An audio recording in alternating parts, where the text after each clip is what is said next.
Share capital, accounting for share capital, ये आपका part 2 का फर्स्ट चैप्टर है। शेयर कैपिटल, हाँ देखो वर्ड है कैपिटल। कैपिटल क्या होता है? तो 11th में आपने सीखा था कि सिंगल ओनर होता है, उसे प्रोप्राइटरशिप फॉर्म कहते हैं, और वो पैसा लेकर आता है बिजनेस स्टार्ट करने के लिए। बिजनेस का ओनर होगा, पैसा लेकर आएगा, उसे कैपिटल कहा जाता है। फिर 12th में आपने अकाउंटिंग सीखा, और 12th की अकाउंटिंग में आपने देखा कि पार्टनरशिप फॉर्म होती है जिसमें अलग अलग पार्टनर्स होते हैं, और वो पार्टनर्स पैसा लेकर आते हैं, कैपिटल लेकर आते हैं, सो वो उनका कैपिटल हो गया। क्लियर? ना शेयर कैपिटल कैसे कहेंगे? तो शेयर का मीनिंग होता है हिस्सा, एक छोटा सा हिस्सा, एक छोटा सा टुकड़ा, कैपिटल का एक छोटा टुकड़ा। अब कैसे होगा? सपोज करो कि किसी को 50 करोड़ रुपीस की एक कंपनी स्टार्ट करनी है, इतना सारा पैसा चाहिए। अब उसके पास पूरा पैसा अवेलेबल नहीं है, लेकिन हो सकता है उसके पास 25 करोड़ रुपीस अपने हैं अवेलेबल। अब 25 करोड़ अपने हैं, तो 25 करोड़ बाकी के उसे शेयर्स इश्यू करने हैं। अब यहाँ पर गवर्नमेंट से परमिशन ली जाएगी। पहले शेयर इश्यू करने से पहले गवर्नमेंट से परमिशन लेनी पड़ती है, सेबी से परमिशन लेनी पड़ती है। परमिशन लेने के बाद वो 25 करोड़ के मार्केट में शेयर्स इश्यू करेगा। अब ये शेयर क्या होता है? तो एक शेयर 10 रुपीज़ का होता है, ₹10 ईच। एक शेयर की वैल्यू, एक शेयर मीन्स हिस्सा, उस कैपिटल का एक छोटा सा टुकड़ा। ठीक है?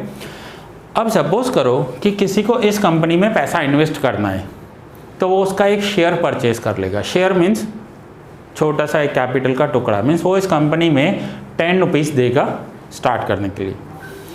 सामने वाला है जो प्रमोटर, इसे कहेंगे। प्रमोटर के पास अपना फंड कितना है? 25 करोड़। उसे पब्लिक से कितना चाहिए? 25। सो ये 25 देने वाला कोई एक नहीं होगा, कोई दो नहीं होंगे, ये हज़ारों हो सकते हैं, लाखों हो सकते हैं, करोड़ों लोग हो सकते हैं। हर एक अपनी कैपेसिटी के हिसाब से देगा। अब सपोज करते हैं कि किसी के पास 5 लाख रुपए पड़े हैं, तो उसने 5 लाख रुपए दे दिए। ठीक है? किसी के पास 10,000 रुपये पड़े हैं, तो उसने 10,000 दे दिए। और किसी के पास 500 रुपये पड़े हैं, तो उसने 500 दे दिए। सो इन सब के पास इस कैपिटल का एक शेयर है। शेयर मीन्स पीस है, एक छोटा सा टुकड़ा है। क्लियर हुआ? इन सब को मिलाकर प्लस इस कैपिटल को मिलाकर हो जाएगी उस कंपनी की टोटल कैपिटल। अब हर एक पर्सन अपनी कैपेसिटी के अकॉर्डिंग पैसा देगा। मिनिमम अमाउंट कितना हो सकता है? 10 रुपीज़। सो ये कंपनी, ये पैसा जाएगा प्रमोटर के पास। प्रमोटर उसमें से बिजनेस करेगा, और जो भी प्रॉफिट होगा वो सब में डिस्ट्रीब्यूट होगा।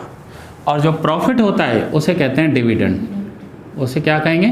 डिविडेंड। अब ये डिविडेंड परसेंटेज में दिया जाता है।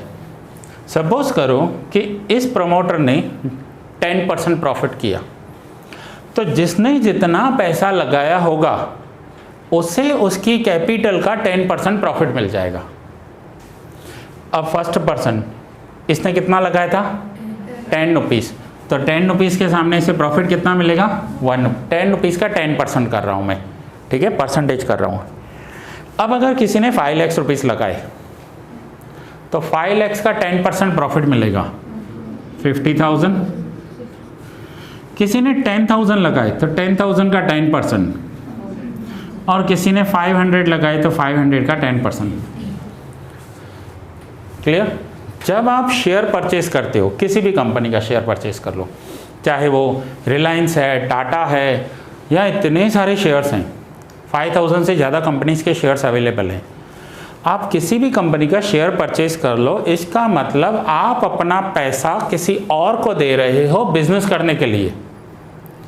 आपका उस कंपनी में हिस्सा हो गया, आप उस कंपनी के शेयर होल्डर हो गए।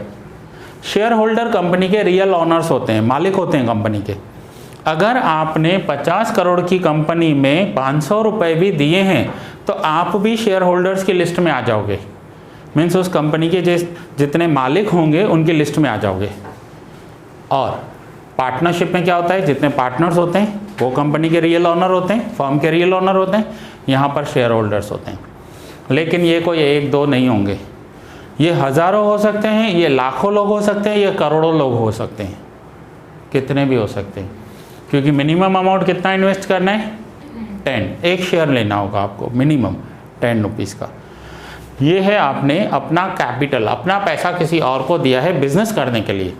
अगर वो प्रॉफिट करेगा तो आपको प्रॉफिट मिलेगा, अगर उसने लॉस कर दिया तो आपको लॉस मिले। सो शेयर की मीनिंग क्लियर हुई। शेयर मीन्स हिस्सा। जब आप कहीं घूमने जाते हो तो एक्सपेंडिचर करते हो ना, share by share. Share by share क्या होता है, हिस्सा होता है कि टोटल एक्सपेंडिचर्स, आज आप गए कहीं पर 5000 हुआ और 5 फ्रेंड्स हो तो 1000 करके हर एक कंट्रीब्यूट करेगा। सो यहाँ पर भी कंपनी में आप कंट्रीब्यूट कर रहे हो अपनी कैपिटल में आप अपना हिस्सा दे रहे हो। क्लियर है। सो शेयर वर्ड की मीनिंग क्लियर हो गई। कुछ डाउट है यहाँ पर। डिविडेंड मीन्स प्रॉफिट, डिविडेंड मिलना मीन्स प्रॉफिट। अगर आज मैंने किसी कंपनी के शेयर्स लिए हुए हैं और वहाँ से मुझे डिविडेंड आ रहा है तो वो उस कंपनी ने प्रॉफिट किया होगा और उस प्रॉफिट में मेरा जितना हिस्सा होगा उतना मुझे बेच देंगे। सो दैट इज़ डिविडेंड। इतना क्लियर हो गया। अब ये शेयर्स मिलते कहाँ से हैं, कहाँ से लेने होते हैं। तो कोई भी न्यू कंपनी जब बनती है तो वो शेयर्स इशू करती है। न्यू कंपनी शेयर क्या करती है, इशू करती है। और ये शेयर इशू करने से पहले उन्हें गवर्नमेंट से परमिशन लेनी होती है। ऐसे नहीं कि कोई भी आएगा शेयर इशू करेगा और इतना बड़ा अमाउंट लेकर भाग गया तो कंट्री छोड़कर। सो गवर्नमेंट हर एक चीज़ देखती है, उनका प्रोजेक्ट देखती है, सब कुछ देखने के बाद अगर लगता है कि इन्हें परमिशन देनी चाहिए तो परमिशन देगी, नहीं देनी चाहिए तो नहीं मिलेगी ना। जब कंपनी शेयर इश्यू करती है तो जो भी पैसा आप कोई भी शेयर होल्डर देगा कंपनी को वो कैपिटल हो जाएगा उसका। ये पैसा आपको कंपनी वापस नहीं देगी, कभी भी वापस नहीं देगी। लेकिन अगर आप चाहो तो आप अपना शेयर बेच सकते हो। अब शेयर बेच कैसे सकते हो उसे समझ लो। सपोज़ करो आपने रिलायंस कंपनी का शेयर ले लिया, आपने उसे 10 साल तक रखा, हर साल आपको डिविडेंड मिल रहा है, लेकिन अब आपको पैसों की ज़रूरत है तो आपने वो शेयर मुझे बेच दिया तो मैं उसके पैसे आपको दे दूँगा। फिर उसके बाद डिविडेंड किसे मिलेगा, मुझे मिलेगा। कंपनी कभी भी कैपिटल वापस नहीं करेगी, क्योंकि कैपिटल वापस करेगी तो कंपनी बंद हो जाएगी, पैसा ही नहीं रहेगा कंपनी के पास। विदाउट कैपिटल कौन सा काम होगा। सो कंपनी कभी पैसा वापस नहीं करेगी, उस शेयर को मार्केट में सेल कर सकते हैं। क्लियर। अब जब कंपनी शेयर्स इश्यू करती है तो 10 रुपीज़ का सपोज करो शेयर है, 10 रुपीज़ का, 10 का भी हो सकता है, 50 का भी हो सकता है, 100 का भी हो सकता है, डिपेंड है कंपनी ने अपना अमाउंट क्या रखा है। सो ये 10 रुपीज़ के शेयर्स जो अमाउंट है वो एक साथ नहीं लिया जाता। समझो एक नया अभी रिसेंटली कोई IPO आया है। IPO मीन्स जब फर्स्ट टाइम शेयर्स आते हैं तब IPO कहते हैं उसे, इनिशियल पब्लिक ऑफरिंग। किसी भी XYZ कंपनी का आया है तो वहाँ पर आप में कैपेसिटी कितनी है, वो कंपनी बोल रही है 10 रुपीज़ का एक शेयर है, आपको कितने चाहिए, 1 चाहिए, 2 चाहिए, 1000 चाहिए, उतना अमाउंट देना पड़ेगा। सपोज़ करो किसी ने 1000 शेयर्स ले लिए, यानी उस कंपनी में उसके 1000 हिस्से हो जाएंगे। सो 1000 शेयर्स, एक शेयर कितने का है, 10। सो अब उसे कंपनी को कितना पैसा बेचना पड़ेगा, 10,000 बेचना पड़ेगा। जैसे ही 10,000 जाएंगे तो उस कंपनी में उसके 1000 शेयर्स हो जाएंगे। सो ये जो 10 रुपीज़ हैं ये पेमेंट देना पड़ता है।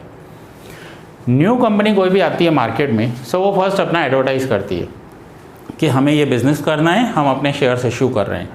फिर जैसे उस कंपनी का बिज़नेस समझ में आएगा वो उस कंपनी के शेयर्स परचेज़ करेगा। और शेयर परचेज़ करने के लिए एक एप्लीकेशन फॉर्म होता है, वो फिल करके उसके साथ जितनी क्वांटिटी चाहिए वो आपका नेम, आधार कार्ड, पैन कार्ड सब लिखकर और इतने अमाउंट का चेक देना होता है। कितने शेयर्स चाहिए, 1000। कितने का शेयर है, सो टोटल अमाउंट कितना हो गया, 10,000 का चेक बनाकर कंपनी को भेजना होता है। अब 10,000 का चेक बनाकर कंपनी को भेजोगे तो कंपनी आपको बताएगी कि आपको शेयर्स कंपनी दे रही है या नहीं दे रही है। ऐसा ज़रूरी नहीं है कि अप्लाई किया और मिल जाएगा, ऐसा कोई फिक्स नहीं है।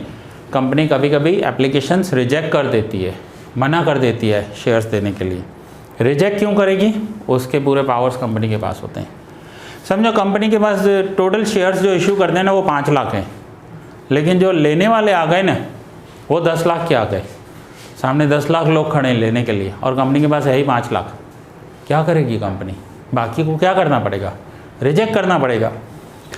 आप कॉलेज में एडमिशन के लिए जा रहे हो, कॉलेज में 500 सीट्स हैं, लेकिन एडमिशन लेने के लिए 1000 स्टूडेंट्स खड़े, तो कॉलेज क्या करेगा? 500 को एडमिशन देगा, बाकी 500 को रिजेक्ट कर देगा। सो वो क्राइटेरिया अलग हो सकता है। सो यहाँ भी ऐसा होगा, अगर कंपनी के जितने शेयर्स इशू करने हैं उससे ज़्यादा के एप्लीकेशंस आ गए तो कंपनी शेयर्स क्या करेगी? रिजेक्ट कर देगी। नाउ कंपनी को जितने शेयर्स इशू करने हैं उससे ज़्यादा के एप्लीकेशंस आ गए तो उसे कहते हैं ओवर सब्सक्रिप्शन। उसे क्या कहेंगे? वर्ड कौन सा यूज़ होगा? Over subscription. ये सम्स में काम में आने वाला है, ध्यान से समझना। सपोज करो 5 लाख के shares issue 5 lakh shares issue करने हैं और 10 लाख का एप्लीकेशन आ गया, सो दैट इज़ ओवर सब्सक्रिप्शन। लेकिन 5 लाख शेयर्स इशू करने हैं और एप्लीकेशन ही 4 लाख के आए हैं, so that is under subscription. Subscription कम आया है और उसमें क्या हुआ? ज़्यादा आया, ओवर आ गया। अब ये जो 10 रुपीज़ है ना, ये कंपनी आपसे एक साथ नहीं लेगी, ये पैसा एक साथ नहीं लिया जाएगा। कंपनी इसमें इंस्टॉलमेंट में पैसा लेगी। पहले एप्लीकेशन, शेयर एप्लीकेशन कहते हैं, then allotment, then first call, then second call हो सकता है, थर्ड हो सकता है, या फिर फाइनल कॉल हो सकता है। सो कंपनी ये जो पैसा लेगी ना आपसे, इंस्टॉलमेंट में पैसा लेगी। 1000 शेयर्स अगर परचेज किए और टोटल अमाउंट 10 रुपीज़ पर शेयर है तो टोटल अमाउंट हमें देना है 10,000 टोटल। लेकिन ये जो कंपनी 10 रुपीज़ हैं ये एक साथ नहीं लेगी, ये इंस्टॉलमेंट में लेगी। सो इसके हर एक इंस्टॉलमेंट की हमें जर्नल एंट्री करनी है। हमें जो शेयर कैपिटल ट्रांजैक्शन करना है, अकाउंट करना है, वो अकाउंट करना है in the books of the company. Company के बुक्स में अकाउंट करना है। और वो अकाउंट कैसे होगा? ये जो application, allotment, first call and final call दे रही है उसमें करना होगा।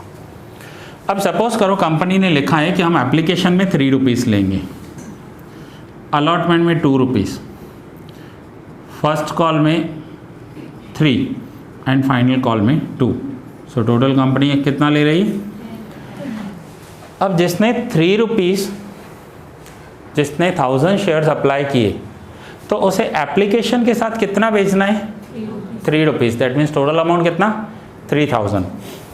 एप्लीकेशन का पैसा कंपनी के पास जाएगा, कंपनी आपको शेयर्स इश्यू कर रही है, तो जो इश्यू करने वाला प्रोसीजर होता है ना कि आपको दे रही है, उसे कहते हैं अलॉट करना। अलॉट करना मीन्स जैसे सीट अलॉट होती है वैसे शेयर्स अलॉट होते हैं। अब फाइनल है कि कंपनी ने आपका एप्लीकेशन पॉजिटिवली लिया है और आपकी एक्सेप्ट की जा रही है एप्लीकेशन, तो कंपनी आपको सीट अलॉट करेगी ना। अलॉट होने के बाद आपको शेयर्स मिलेंगे, तो अलॉटमेंट के बाद आपको कितना देना है? 2 रुपीज़। आपने कितने शेयर्स परचेज किए? सो 1000 इंटू 2 कितना देना पड़ेगा? 2000। पहले कंपनी एप्लीकेशन लेगी, फिर 3 महीने या 6 महीने के बाद आपसे अलॉटमेंट लेगी। फिर जैसे जैसे कंपनी को पैसों की ज़रूरत पड़ेगी वैसे वैसे कंपनी लेती जाएगी।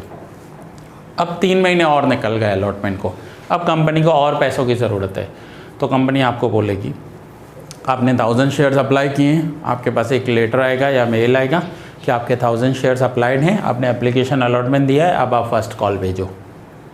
तो फिर से आपको पर शेयर कितना भेजना है? 3000। 3 रुपीज़ पर शेयर, 1000 शेयर्स, 3000 फिर से भेजो। फिर कंपनी का फर्स्ट कॉल हो जाएगा, फिर कंपनी के प्रोजेक्ट्स आगे बढ़ेंगे, कंपनी का प्रोडक्शन होगा, कंपनी को रॉ मटेरियल परचेस करना है या कोई भी काम करना है, पैसों की ज़रूरत है, फिर से फाइनल कॉल ले लेगी। पूरा हो जाने के बाद कंपनी आपसे और पैसा नहीं ले सकती, बस इतना ही। सो ये सब आपको सीखना है। क्लियर है? यहाँ तक कुछ डाउट है? नहीं? ओके।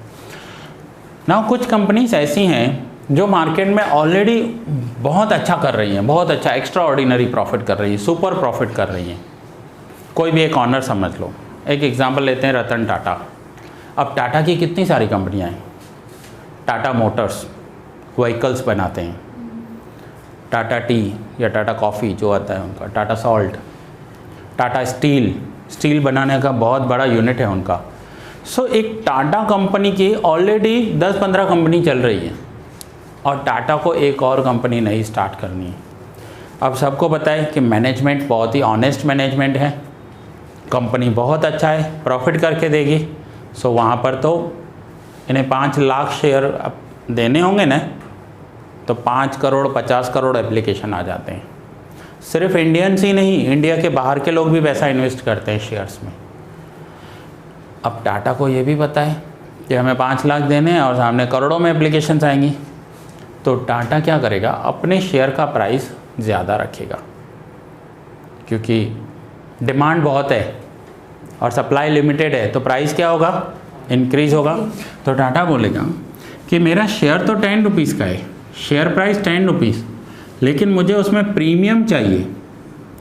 वो प्रीमियम कोई भी अमाउंट हो सकता है, वो 10 रुपीज़ के शेयर पर 5 रुपीज़ प्रीमियम हो सकता है, 50 रुपीज़ हो सकता है, 500 हो सकता है, 5000 हो सकता है, कुछ भी अमाउंट प्रीमियम का ये ले सकते हैं। ठीक है, सपोज करो कि इन्होंने 5 रुपीज़ प्रीमियम के साथ शेयर दिया, तो वो शेयर की वैल्यू कितनी हो जाएगी, 15।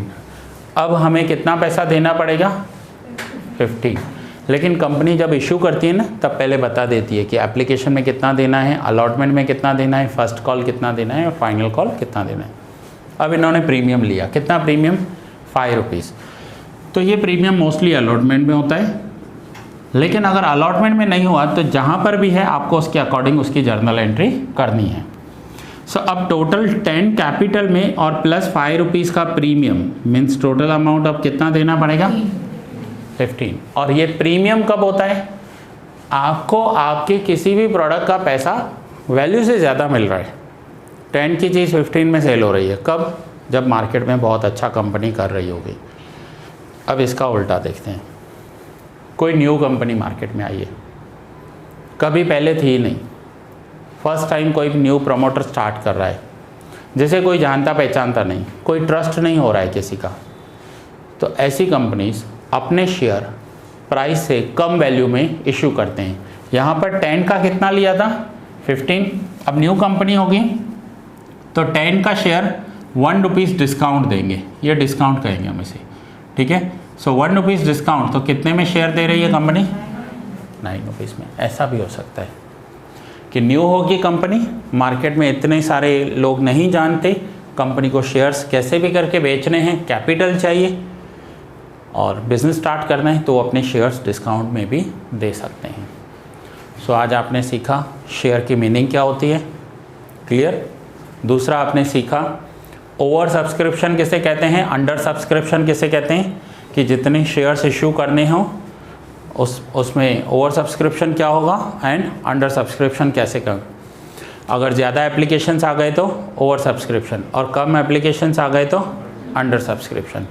तीसरा पॉइंट आपने सीखा कि कुछ बहुत अच्छी कंपनीज प्रीमियम के साथ शेयर्स इशू करती हैं और कुछ ऐसी कंपनीज होंगी जिन्होंने पास्ट में लॉस किया होगा या न्यू होंगी, तो वहाँ पर क्या होगा, उनके शेयर्स डिस्काउंट में इश्यू होंगे। सो यहाँ तक क्लियर है, कोई डाउट है?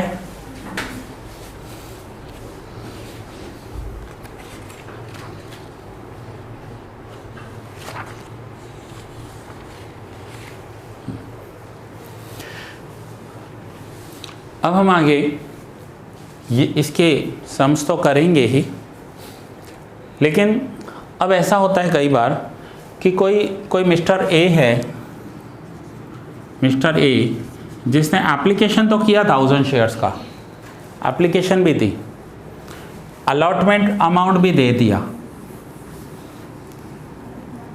अब फर्स्ट कॉल देने के लिए उसके पास पैसे नहीं है, अप्लाई कर दिए, तब पैसा था, मार्केट भी बहुत अच्छा था, उसका सेल भी अच्छा हो रहा था, एप्लीकेशन दिया, अलॉटमेंट दिया, लेकिन फर्स्ट कॉल देने के लिए पैसा ही नहीं है। और फाइनल कॉल देने के लिए भी पैसा नहीं है उसके पास। अब क्या होगा? उसने आधा पैसा दे दिया, आधा बाकी है। सो इसे कहते हैं फोरफीचर। फोरफीचर का मतलब होता है कि अगर आधा पैसा दे दिया और आधा बाकी है, या इवन एक अमाउंट भी बाकी होगा ना, तो कंपनी पहले उस हर एक अपने शेयर होल्डर को मेल करेगी या लेटर भेजेगी कि आपके इतने शेयर्स एप्लीकेशंस हैं और आपका फर्स्ट कॉल 3 रुपीज़ ड्यू हो गया है, आप पैसा भेजो। और वो पैसा भेजने के लिए 1 महीना, 2 महीना, 3 महीना टाइम दिया जाता है। ऐसे नहीं कि आज के आज भेजो। लेकिन सपोज करो 3 महीना टाइम देने के बाद भी मिस्टर ए पेमेंट नहीं कर पाया, तो कंपनी उसके शेयर्स फॉरफिट कर देगी। फॉरफिट में उसने जो पैसा भरा है ना, वो जब्त हो जाएगा। फॉरफीचर का मतलब होता है जब्त कर लेना, वो वापस नहीं मिलेगा आप उसे। अब सपोज करो इस मिस्टर ए ने 1000 शेयर्स अप्लाई किए थे, उसने एप्लीकेशन 3 रुपीज़ दी, अलॉटमेंट भी दी, फर्स्ट कॉल का उसे टाइम दिया गया, वो पैसा नहीं दे पाया, तो उसने जो ये 5000 रुपीज़ दिए थे ना, वो ज़ीरो हो गए, जब्त हो गए। कंपनी अपने शेयर्स वापस ले लेगी और इसको शेयर्स नहीं मिलेंगे। वो शेयर कंपनी किसी और को रीइश्यू करेगी, फिर से सेल करेगी। सो कभी भी हम किसी शेयर में एप्लीकेशन करते हैं ना, तो हमें बाकी के इंस्टॉलमेंट्स का पेमेंट का अरेंजमेंट करना होता है, या अरेंज करके अलग से रख देना होता है। ऐसा ना हो कि आज हमारे पास 3000 है और हमने एप्लीकेशन दे दी और आगे के इंस्टॉलमेंट्स नहीं दे पाए, तो 3000 ज़ीरो हो जाएंगे, वापस नहीं मिलेंगे, 1 रुपया भी वापस नहीं मिलेगा उसमें से। कुछ तो ऐसे एग्जांपल्स आएंगे कि उसने एप्लीकेशन, अलॉटमेंट और फर्स्ट कॉल दे दिया है, सिर्फ फाइनल कॉल 2 रुपीज़ बाकी है, 8 रुपीज़ दे दिए, 2 रुपीज़ बाकी है, लेकिन वो देने के लिए पैसा नहीं है उसके पास। देखो, पैसा नहीं है या वो नहीं दे पाया, उसके मल्टीपल रीज़न हो सकते हैं, लेकिन नहीं दे पाया मीन्स टाइम पर नहीं दे पाया तो शेयर्स फॉरफिट हो जाएंगे। सपोज करो मिस्टर ए के पास पैसा भी है, वो देने की कैपेसिटी भी रखता है, लेकिन जब उसे फाइनल कॉल के लिए लेटर आया कंपनी का, तब वो घर अवेलेबल नहीं था। 1 महीने, 2 महीने, 3 महीने अमेरिका गया था घूमने अपने बेटे के पास, और जब वापस आया तो 3 महीने पूरे हो चुके थे, उसके शेयर्स फॉरफिट हो चुके थे। सो नहीं देने के मल्टीपल रीजंस हो सकते हैं, हम उस पर डिस्कस नहीं करेंगे कि क्यों नहीं दिया, ठीक है। लेकिन नहीं दे पाया तो शेयर्स क्या हो जाएंगे? फॉरफिट। 1000 शेयर्स लिए थे, 8000 टाइम पर पेमेंट दिया था, लेकिन अब 2 रुपीज़ नहीं दे पाया ना, ज़ीरो हो गए शेयर्स। टाइम पे नहीं दे पाया, फिर वो शेयर्स फॉरफिट होते हैं, फॉरफिट होकर रीइश्यू होंगी। हर एक की 2 जर्नल एंट्रीज होंगी, एप्लीकेशन की भी 2 जर्नल एंट्रीज, अलॉटमेंट के लिए भी 2, फर्स्ट कॉल के लिए भी 2 और फाइनल कॉल के लिए भी 2। पूरा चैप्टर जर्नल एंट्रीज पर बेस्ड है, हर एक में जर्नल एंट्री करनी है, लेकिन अमाउंट आपको समझना है अच्छे से कि अमाउंट कैसा होगा। यहाँ तक क्लियर हुआ? कुछ डाउट है? नहीं। अब कई बार ऐसा होता है कि समझो एक मिस्टर बी था, मिस्टर बी ने एप्लीकेशन दिया, अलॉटमेंट दिया, फर्स्ट कॉल नहीं दे पाया, लेकिन बाद में मिस्टर बी आया, बोला ठीक है मैं फर्स्ट कॉल नहीं दे पाया, फर्स्ट और फाइनल साथ में दे देता हूँ, और कंपनी ने एक्सेप्ट कर लिया। मीन्स उसका फर्स्ट कॉल नहीं आया, बट फाइनल के साथ उसका पूरा पैसा आ गया। सो कॉल्स ऊपर नीचे होंगे, यहाँ पर सम में दिया होगा। या समझो कि कोई मिस्टर सी है, उसने कंपनी में शेयर्स तो अप्लाई किए, लेकिन कंपनी को बोला देखो मैं एनआरआई हूँ, मैं शेयर्स अप्लाई कर रहा हूँ, मैं अभी जाऊँगा ना 3 साल बाद आऊँगा, आपका अलॉटमेंट है, फर्स्ट कॉल फाइनल कॉल सब हो चुका होगा, तो आप एक काम करो, मैं आपको पूरा पैसा एडवांस देकर जाता हूँ, सिर्फ एप्लीकेशन नहीं लो मेरे से, आज के आज अलॉटमेंट भी ले लो, आज के आज फर्स्ट कॉल भी ले लो, और आज के आज फाइनल कॉल भी दे दो। सो इसका पैसा allotment, first call, final call में नहीं आएगा, लेकिन एप्लीकेशन के टाइम पर ही सारा पैसा आ गया। सो मेन पॉइंट है कि हमें ये काउंट करना होगा कि एप्लीकेशन में कितना पैसा आएगा, अलॉटमेंट में कितना आएगा, क्योंकि अलॉटमेंट में फिर अगर सी ने एडवांस दे दिया है तो सी नहीं देगा अलॉटमेंट में। सो ऐसे इंस्टॉलमेंट्स में पैसे आएंगे। कंपनी को बहुत सारा अकाउंटिंग रखना होता है। समझो कंपनी के टोटल शेयर्स 5 लाख थे, उसमें से मिस्टर सी ने 1000 लिए थे, लेकिन सी ने क्या कर दिया, एप्लीकेशन के टाइम पर पूरा दे दिया, तो अब अलॉटमेंट नहीं देगा। सो ऐसे मल्टीपल आपको सम्स दिए हुए होंगे, और पूरा का पूरा चैप्टर जर्नल एंट्री बेस्ड है, जर्नल एंट्री पर ही करना है। ठीक है, यहाँ तक कुछ डाउट है? शेयर समझ में आ गए, डिविडेंड समझ में आ गया, ओवर सब्सक्रिप्शन अंडर सब्सक्रिप्शन समझ में आ गया, प्रीमियम एंड डिस्काउंट क्लियर हो गया। ठीक है, शेयर्स में इन्वेस्ट करना मीन्स एक ही बात है कि आप अपना पैसा किसी और को दे रहे हो बिजनेस करने के लिए। अगर उसने प्रॉफिट किया तो प्रॉफिट मिलेगा, लॉस किया तो लॉस मिलेगा। क्लियर हुआ? ठीक है, सो ये शेयर का इंट्रोडक्शन था, शेयर कैपिटल ट्रांजैक्शन का। नेक्स्ट लेक्चर में मैं सम स्टार्ट करूँगा और आपको सम्स भेजूँगा वीडियो से। ठीक है, सो मिलते हैं नेक्स्ट लेक्चर में।